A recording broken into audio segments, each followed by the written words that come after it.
The morning Marcus Reed's entire world threatened to collapse began like every other morning, with the sound of his daughter laughing at the ceiling fan. He stood in the doorway of her room, tie half knotted, shirt still untucked, watching 6-month-old Rosie kick her tiny legs in the air as if the spinning blades above her were the most magnificent thing the universe had ever produced. In that moment, looking at her striped onesie and the soft pink bow headband he'd managed to clip onto her wispy hair without waking her, Marcus felt two things simultaneously: a love so profound it made his chest physically ache, and a terror so cold it turned his fingers numb. Because in 45 minutes, he had to walk into the most important boardroom presentation of his career, and his babysitter had just canceled. If you believe that kindness can change a life, and that love has a way of showing up exactly when we stop expecting it, hit that like button right now, share this story with someone who needs to hear it today, and subscribe to this channel if you haven't already. Drop a comment below and tell us where in the world you're watching from. This community is global, and your presence here matters more than you know. Marcus had been doing this alone for 6 months. 6 months since the hospital. Since the sterile smell of corridors and the sound of monitors. Since the doctor had sat across from him in a small room and explained in careful, measured words that his wife, Serena, had not survived the delivery. The details of that conversation still lived somewhere behind his sternum, sharp and undigested, surfacing at odd hours, in the middle of grocery runs, during the 2-minute silence between washing a bottle and rinsing it, sometimes in the space between one breath and the next, when he looked at Rosie's face and saw Serena's cheekbones there, her exact shade of hazel in those tiny, curious eyes. He had no family nearby. His mother was in Portugal, elderly and unable to travel. Serena's parents had moved to New Zealand the year before, and the time difference made even phone calls feel like shouting across an ocean. He had friends, good ones, but the kind of friends whose lives had continued moving at the normal pace. Marriages, promotions, weekend trips, while his had frozen at a specific moment in an October delivery room and then restarted in a completely different shape. He didn't blame them. He just couldn't always find the words to explain what it felt like to be simultaneously the happiest and most devastated person in any given room. His babysitter, a kind retired school teacher named Mrs. Olufemi, had been his lifeline. She lived 3 streets over, smelled faintly of lavender, and had a gift for calming Rosie that Marcus could only describe as otherworldly. When her text came through at 7:14 that morning, her daughter had gone into early labor in another city and she was already on a train. Marcus had stood in his kitchen reading those words 3 times, the coffee growing cold in his hand. He called the backup number Mrs. Olufemi had given him. No answer. He called 2 colleagues who had mentioned having kids once. Both went to voicemail. He sat down on the kitchen floor, still in his socked feet. Rosie balanced on his knee, chewing thoughtfully on her own fist, and he did something he almost never allowed himself to do. He put his face in his free hand and breathed through the specific suffocation of a man who has run completely out of options. But there was the presentation. 6 weeks of work lived inside the laptop bag by the front door. 12 slides, market projections, campaign architecture, a full brand repositioning strategy for a client worth more to the company than Marcus made in 3 years. His boss, Vivian Calloway, had personally asked him to lead it. Vivian, who was widely regarded in their industry as a woman who had arrived at the top by being simultaneously brilliant and mercilessly direct, who had a reputation for not distinguishing between personal circumstances and professional performance, because, as she had said once in a company meeting Marcus had attended as a junior associate 6 years ago, excellence doesn't take a personal day. He had admired that once. He admired it slightly less at 7:22 in the morning with a baby on his knee and no childcare in sight. He made the only decision available to him. He packed Rosie's bag with the efficiency of someone who has learned to operate on 4 interrupted hours of sleep. Diapers, 2 changes of clothes, her favorite small stuffed rabbit named Theo. The formula, the bottles, the portable changing mat, the small musical toy that sometimes bought him 8 consecutive minutes of peace. He tucked her into the carrier against his chest, pulled on his jacket over both of them, and walked to his car feeling like a man marching toward something he couldn't quite name. Not disaster, exactly, but something irreversible. The office building where Marcus worked was the kind of glass and steel structure that was architecturally designed to communicate that serious things happened inside it. He had always felt a particular kind of confidence walking through its revolving doors. That morning, he walked through them with a 6-month-old strapped to his chest, making a sound like a contented question mark.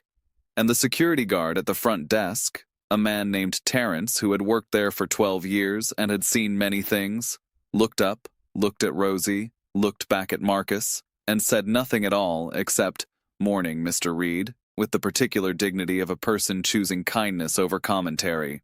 The elevator ride to the 14th floor was the longest of Marcus's life. He had transferred Rosie from the carrier to his arms, and she sat against him wide-eyed and delighted, turning her head at every unfamiliar sound, reaching out with one small starfish hand toward the reflective elevator wall as though she could touch her own reflection and introduce herself.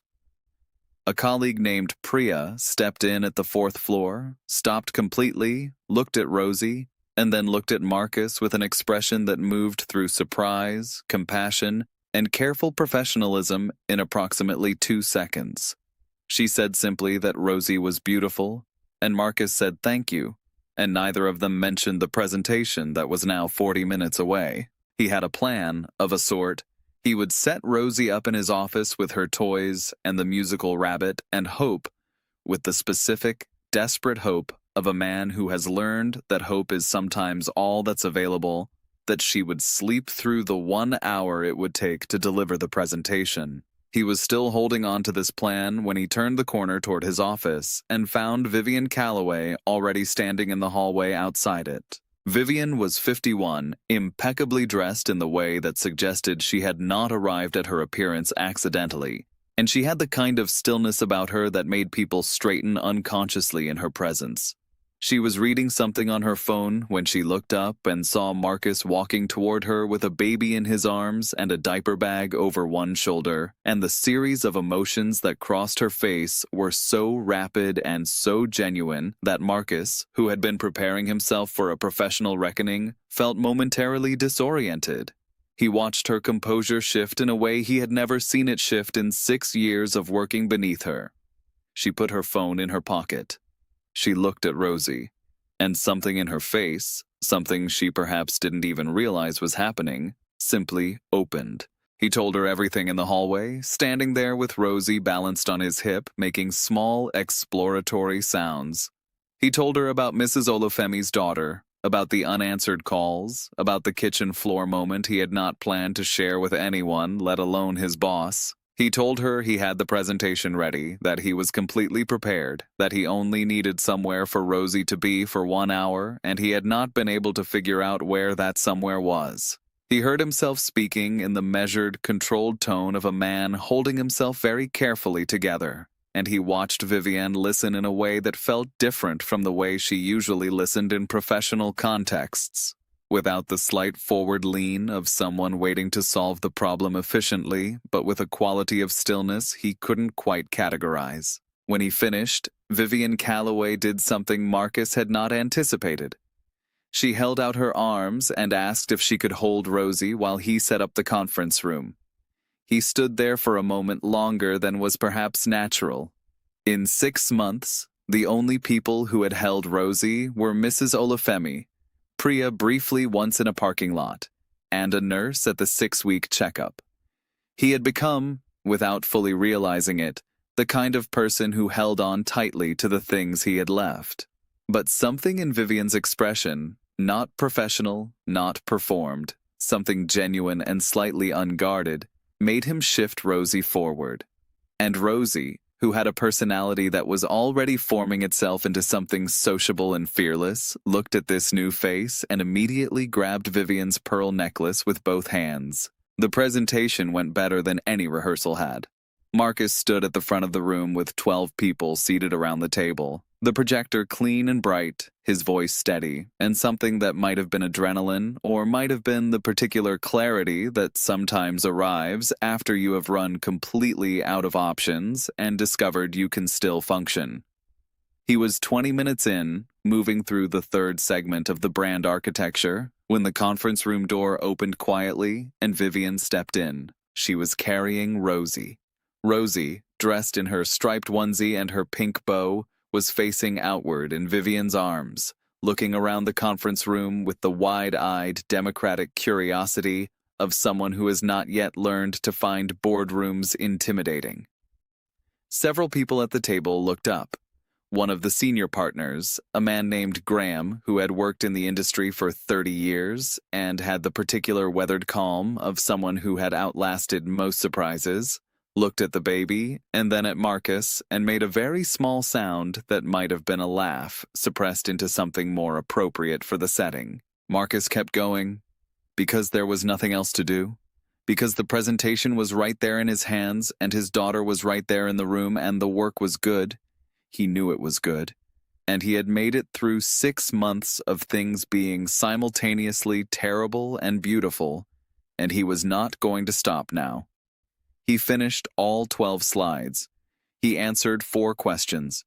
He watched the client representative, a woman named Dorothea who had flown in from Chicago, and whose approval they had been trying to win for 4 months, look at Rosie during a lull in the Q&A and say that she had a granddaughter about the same age, and wasn't that something? It was Vivian who asked to speak with him after the room cleared. They stood at the end of the long conference table, Rosie now on the table itself, sitting upright against the projection equipment like a very small, dignified attendee, and Vivian said the presentation was the best work he had done in 6 years. She said Dorothea's team had already emailed to confirm they were moving forward. She said all of this in her usual direct way, and then she stopped, and the practiced composure shifted again, and she said something Marcus did not expect. She said she had a proposal. He waited, not certain what shape a proposal from Vivian Calloway would take in a moment like this one, but she explained it plainly. The company had been expanding its remote and flexible infrastructure for 18 months. There was a restructured senior role she had been trying to fill. Head of brand strategy, reporting directly to her, work that could be done largely on his own schedule as long as the outcomes were delivered. She had been watching him for the role for 2 years, but had not moved on it because she had not been certain he wanted the additional responsibility. Watching him stand at the front of that room this morning and deliver that presentation with his daughter in the arms of his boss while the entire outcome of a major client relationship balanced on his next 15 slides, she said that had settled her uncertainty entirely. But she said something else too. She said that she had a daughter herself, a grown one now, living in Edinburgh. She said she had spent most of that daughter's childhood on the 14th floor of buildings, not unlike this one, and that there was a specific kind of grief that lived in the space between being good at your work and being present for the people you love, and she had not always made the right choices about which side of that space to stand on. She said she was not asking him to process her autobiography in a conference room. She was simply saying that the role she was offering him was built for a life that included the other things, that it was designed to let him be a father at the same pace he was being a professional. Marcus looked at Rosie, who had found a pen that someone had left on the conference table and was examining it with the concentrated seriousness of a researcher. He thought about the kitchen floor that morning. He thought about the 6 months of holding on, to Rosie, to the job, to the version of himself that still knew how to function, and the way it had all felt like trying to carry too many things up a staircase in the dark. He thought about Serena, who had wanted so specifically for their daughter to grow up in a world where she was not asked to choose between ambition and love, and who had never gotten to watch either thing happen. He told Vivian he needed a day to think about it. She said, of course. She picked Rosie up from the conference table and held her one more time while Marcus packed his bag, and Rosie grabbed the pearl necklace again with both hands, and Vivian laughed, a real laugh, not the professional one, and said that this baby had excellent taste. He drove home in the afternoon light with Rosie in her car seat behind him, making the small conversational sounds she made when she was tired but resisting sleep. He kept looking at her in the rearview mirror. The pink bow had migrated sideways. She had the pen cap in her fist, asleep now, her face the specific peaceful arrangement that only sleeping babies achieve, and that makes everyone who sees it feel, for a moment, that the world might be gentler than it has been behaving. Marcus drove and thought about proposals and grief and boardrooms and kitchen floors and the way that sometimes life offered you something in the exact shape of what you needed at the exact moment you had stopped looking. He took the role.